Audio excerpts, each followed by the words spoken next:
My name is Mario, and I've been a clinical research associate, or CRA, for 10 plus years. I also have 3 years of experience as a study coordinator.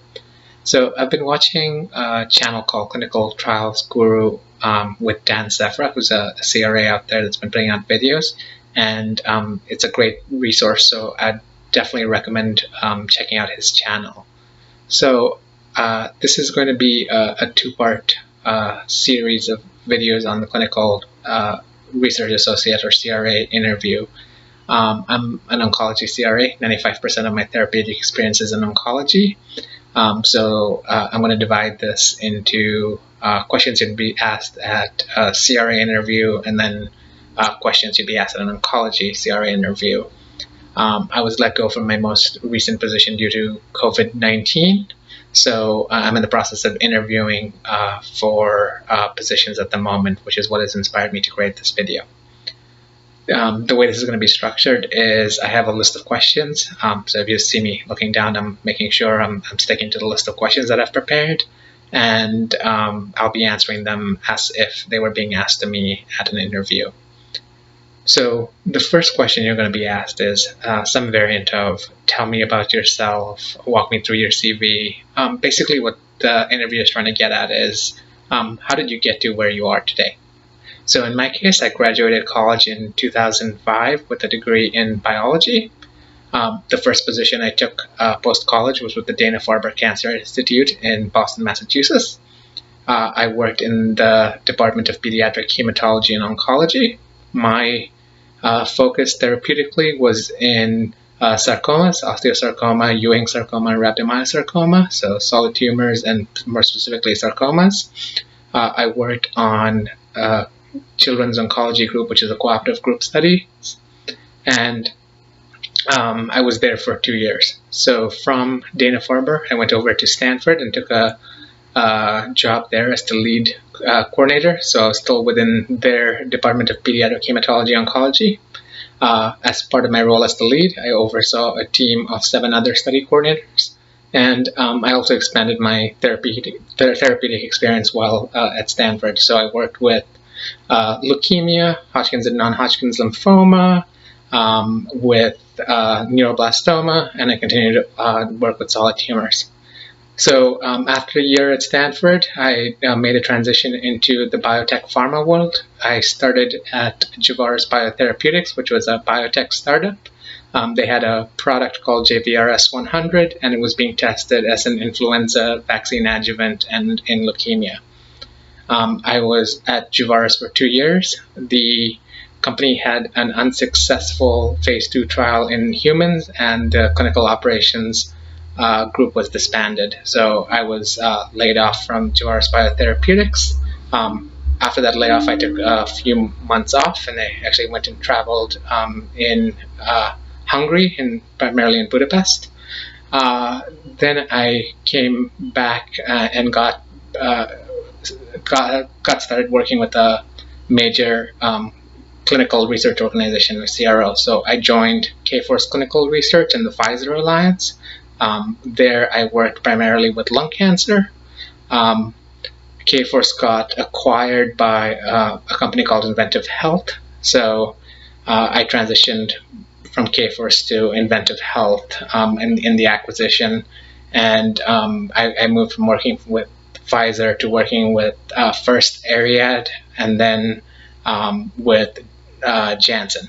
So across those, Ariad was focused on AML, or acute myeloid leukemia, and then with Janssen I primarily focused on prostate cancer. I did some other therapeutic areas like multiple myeloma, but primarily with Janssen I did prostate cancer.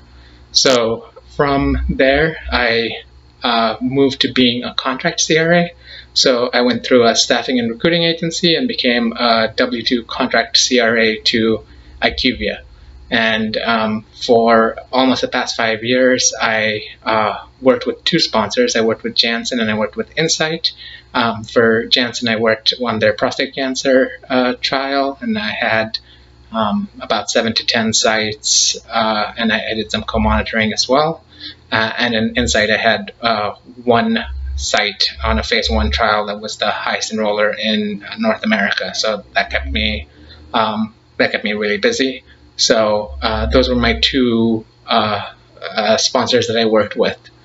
So in April of 2020, I was let go due to COVID-19, and that brings me to why I'm looking for a position today. So the next question you're often going to get asked is basically explain acronyms, common acronyms in clinical research. So one of the more common questions that will be asked is, what does ALCOA stand for?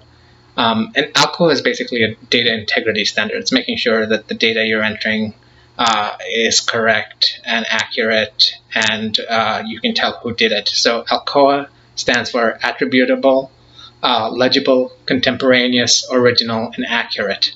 And all it is making sure that the data is clean and the data integrity is maintained.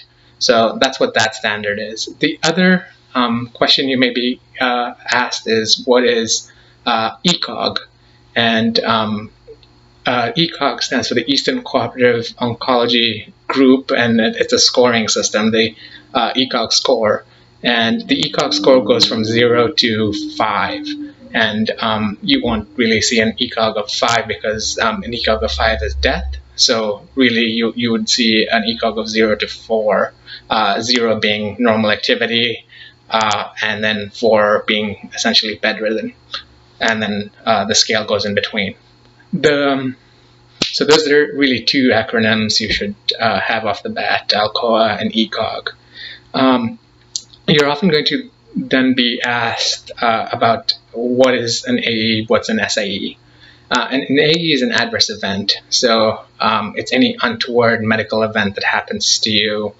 For example, I could have woken up today with a headache, and it could have gone later in the day. So you would say that headache grade 1, and that it resolved during the day.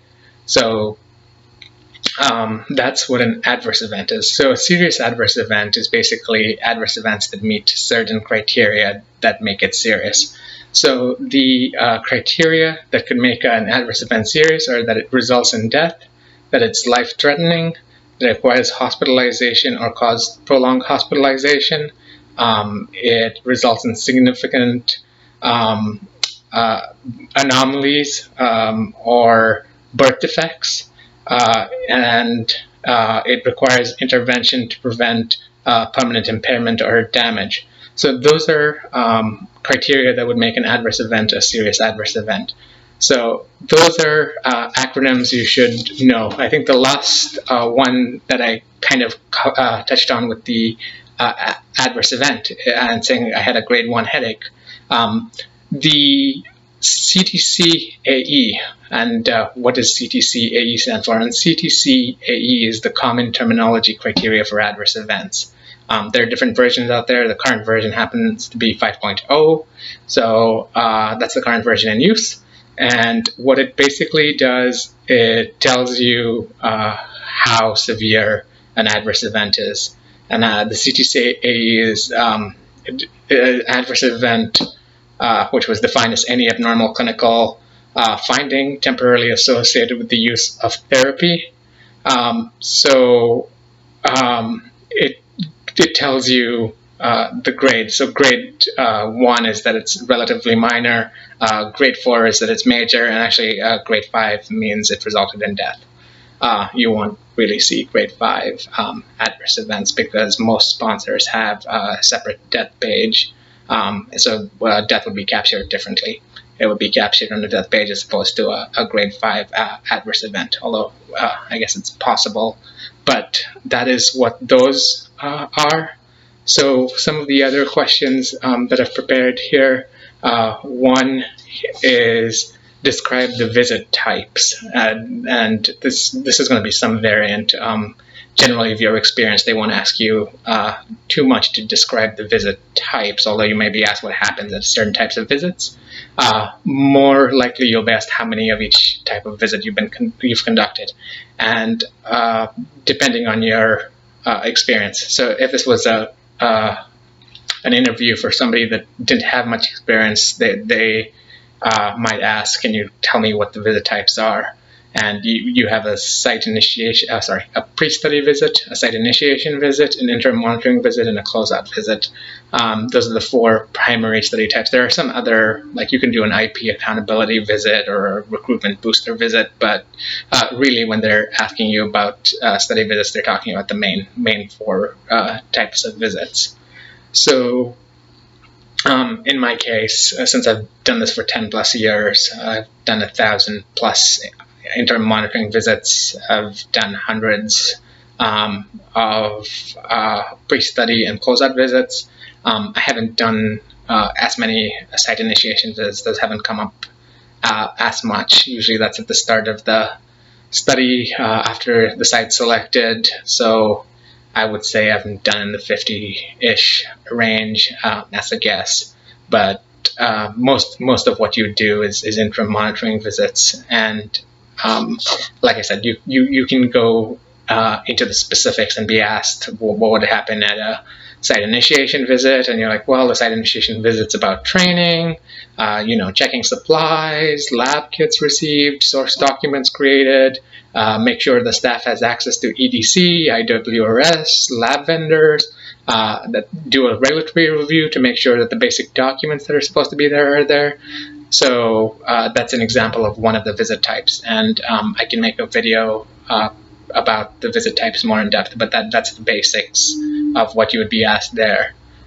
Some interviews will then divulge into, do you have experience in certain types of things? So often you'll be asked, do you have contract and budget negotiation experience? Do you have vendor management experience? Do you have payment experience?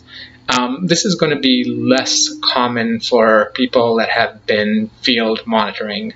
I started off in a hybrid position, as I mentioned, so I have some limited experience with vendor management, contract negotiations, and payments, but not extensive, and most field monitors probably won't have extensive experience in that area. The other question you can be asked is describe IP accountability. What is IP accountability? How is it done? Walk me through your process, or something to that nature about IP accountability. So IP accountability, IP stands for investigational product. So if you go to a site, you visit their pharmacy, you'd want to start by making sure that the pharmacy is double locked. That's one of the requirements that only limited people that need to have access, and that normally the pharmacy would be locked, and then the cabinet would be a cabinet or a refrigerator, wherever the IP is stored, would be locked as well. So once you walk into the pharmacy, the first thing you would want to do is look at the logs, the IP accountability logs, and really at first I start with shipments, make sure that the shipments that were supposed to arrived, that the bottle numbers match, that the temperature is what it was supposed to be, that there were no excursions. Then look at the IP that has gone out to subjects, make sure that bottles that say they've gone out aren't there, and that bottles that say they came back are there, and that the number of pills that I primarily work with oral medication, so in my case, pills are what is supposed to be there. So if it says that the subject returned 3 pills, make sure that there are 3 pills in the bottle. And then you would also check the storage temperatures to make sure that there was no temperature deviation from what the IP was supposed to have. And then depending on what structure you have, some pharmacies may destroy return drug on site. Some of them you may have to send it back to a depot. So do that. So I think that's really IP accountability in a nutshell. And of course, if you do destroy IP on site, you want to make sure that the site has an SOP, that the sponsor has said it's okay, and that everything is done according to that SOP. If it's to ship to a vendor, normally the CRA will pack and have the instructions on how to return it to the vendor. The other question that's often asked in general interviews, tell me about recruitment issues. Like, what would you do for a low enrolling site? This is less common in oncology. Generally, oncology studies don't tend to have as many issues with recruitment. I think oncology studies in general, especially phase 1 and 2, tend to be more last resort studies. So a lot of subjects are aware of them, the clinicians are aware of them. Usually the subjects are within an oncology center, so it's not something where you have to go really seek out the trial. The oncology center would have the details of this trial, and community physicians are usually aware of the type of trials that are going on at their local oncology center. So it's not really that much of an issue in oncology. That said, it does happen. There are still oncology centers out there that do have issues with recruitment. It's just less common. So if you're asked the question, how do you deal with a low recruiting site? The best answer, and the best way to answer this, is root cause. You need to figure out why the site is low enrolling. What's the root cause? So you need to look at how the site is going about recruiting patients. Are they doing chart reviews? Are they advertising? Are they reaching out to the community physicians? Are they ensuring that subjects that they have in their records, like by doing chart reviews, and are they reaching out to eligible subjects that may want to participate on the trial? Is there a specific challenge? And this, one of my experiences was working with a poorer community, a site located in a poorer community that many subjects didn't have transportation. So that was a barrier to enrollment. So it can be built into the budget to allow transportation for subjects. So really the goal to the recruitment issues is why. Why is the site having recruitment issues? The other question you may be asked is, what is your experience with risk-based monitoring? There's been a movement in clinical research away from 100% SDV, which is 100% source data verification, to doing more risk-based monitoring.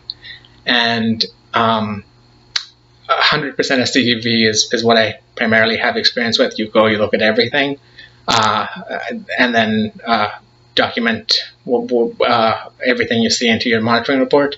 Risk-based monitoring is a little different. Risk-based monitoring sort of looks at things that would contribute to primary and secondary endpoints, and things that are felt to be more important for the type of study you're monitoring. For example, on an oncology study, blood pressure might not be that important. So in a risk-based monitoring approach, you might say, okay, you don't need to verify blood pressure. Obviously, if you're working in a cardiology study, blood pressure might actually be an integral to the primary or secondary endpoint. So that in a risk-based approach for a cardiology study, blood pressure might be something you'd want to look at more closely. So that is what risk-based monitoring is. And in terms of my personal experience with risk-based monitoring, I worked with one sponsor that sort of went back and forth. So I have experience with risk-based monitoring. It's limited. I went from 100% SDV on a study to risk-based monitoring back to 100% SDV. So I'm familiar with it, and it's not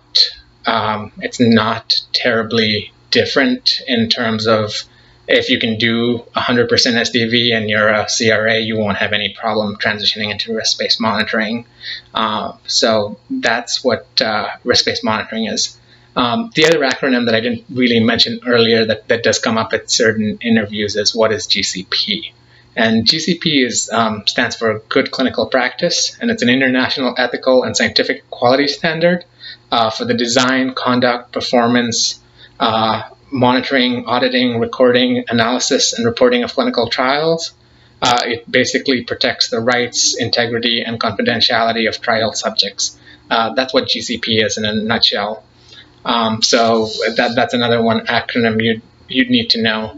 The final thing I'll say in this video is, you're going to get a lot of what are called STAR questions: situation, task, action, result.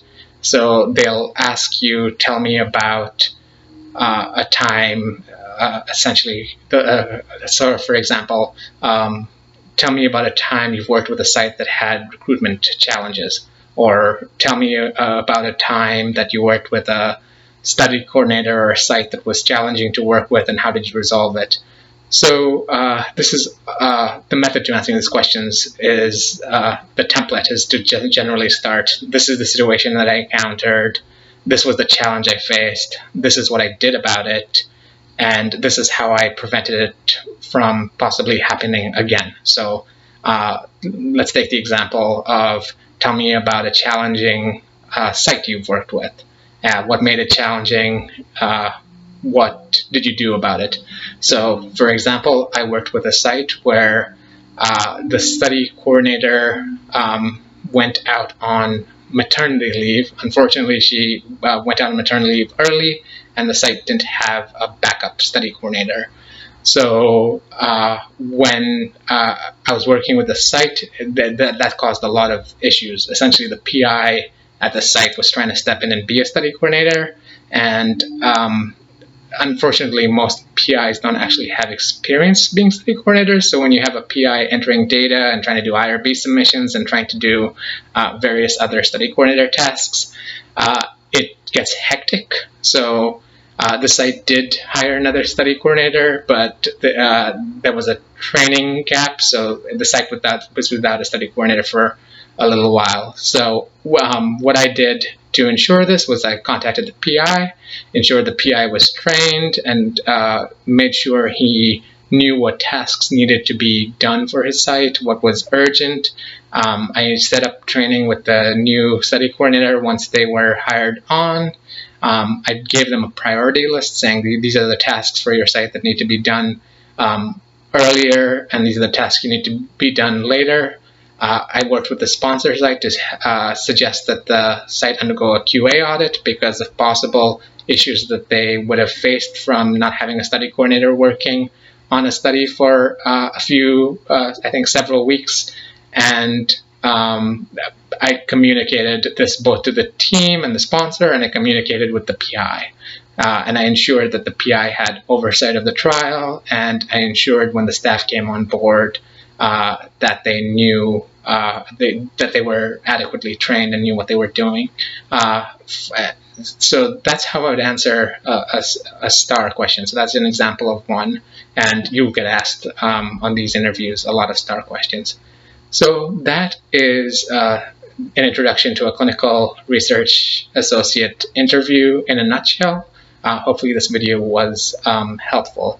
And like I said, there's going to be one more video on this topic, and it's going to be specific for oncology CRA questions. Depending on how much time I have, I might put out a video on STAR questions that you'll be asked and create a series of STAR questions, situation, task, action, result that you may encounter as well. So hopefully that's helpful. I wish you guys all the best, and if there is a specific topic you'd like me to cover, please put it down in the comments. All right, thank you very much.